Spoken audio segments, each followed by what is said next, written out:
আমাদের তিনটি দাবি আজকে। আমাদের প্রথম দাবি হচ্ছে সংবিধান সংস্কার পরিষদের শপথ নিয়ে জুলাই সনদ অনুযায়ী গণভোটের জনরায় অনুযায়ী সংস্কার বাস্তবায়ন করতে হবে। আমাদের দ্বিতীয় দাবি হচ্ছে জুলাই গণহত্যার বিচার নিশ্চিত করতে হবে এবং আমাদের তৃতীয় দাবি হচ্ছে রাষ্ট্রপতি চুপ্পুকে অভিশংসন করতে হবে। আজকে সংসদ অধিবেশনে অভিশংসনের প্রক্রিয়া শুরু করতে হবে।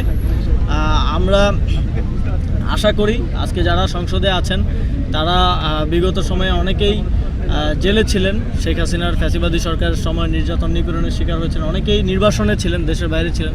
আমাদের বর্তমান যেই মাননীয় প্রধানমন্ত্রী তিনিও নির্বাসনে ছিলেন এবং অনেকেই দীর্ঘ লড়াই সংগ্রামের পরে তারা আজকে এই জায়গাটায় এসেছেন। মানুষের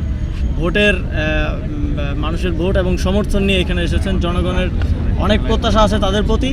প্রথম দিনে তাদেরকে প্রমাণ দিতে হবে যে তারা কি ফ্যাসিবাদের যে রাষ্ট্রপতি তার পক্ষাবলম্বন করবে নাকি তার বিপক্ষে যাবেন, এবং প্রথম দিনেই তাদেরকে প্রমাণ দিতে হবে তারা জুলাই গণঅভ্যুত্থানের পক্ষে কিনা, তারা এই দেশের পক্ষে কিনা এবং ফ্যাসিবাদের বিষয়ে তাদের অবস্থান কি।